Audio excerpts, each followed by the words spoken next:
মাননীয় সদস্য সৈয়দ সাইদুল হক হবিগঞ্জ ৪ সম্পূরক প্রশ্ন করুন।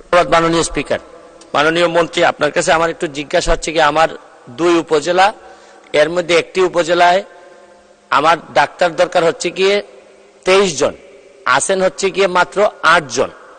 পাশের উপজেলার অবস্থা প্রায় সেম। আমার প্রশ্ন হচ্ছে গিয়ে, আমার শয্যা উন্নীতকরণের দরকার নাই, আপনারা পারলে দিয়েন, কিন্তু যেটা আছে এইটাতেই কিছু ডাক্তার দিয়ে ওটিও নাই, যেখানে এক্সরে মেশিনও নাই, টেকনিশিয়ানও নাই। এখন আমার হসপিটালগুলোতে গেলেই রেফার করে দেয়, বলে ঢাকা চলে যান, নাহলে সিলেট চলে যান। তো শুধু রেফারেল সেন্টার হিসাবে আমার হসপিটালটা ব্যবহৃত হচ্ছে। এই বিষয়ে আপনাদের কোনো চিন্তা ভাবনা আছে কিনা, যারা একেবারে বাজে অবস্থা, বা আমরা যারা একটু মানে আপনাদের কাছে পৌঁছাতে পারি না? মাননীয় মন্ত্রী। ধন্যবাদ মাননীয় স্পিকার।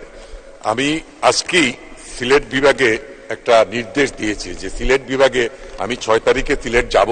তার আগে যেন আমাকে জানানো হয় যে সিলেট বিভাগে কতগুনা উপজেলায় কতগুনা ওটি নষ্ট, কিংবা কি কি নাই, কি কি কাজ, সেই জিনিসগুলা আমি হয়তো কালকে আমার কাছে এটা আসলে পরে আমি দেখব আমি যে আপনার হবিগঞ্জে কি করা যায়। কারণ 6 তারিখে আমি হবিগঞ্জের সিভিল সার্জনকেও ডাকছি, ওনাদের সঙ্গে কথা বলে সমস্যাটা সমাধান করার চেষ্টা করব। ধন্যবাদ মাননীয় স্পিকার।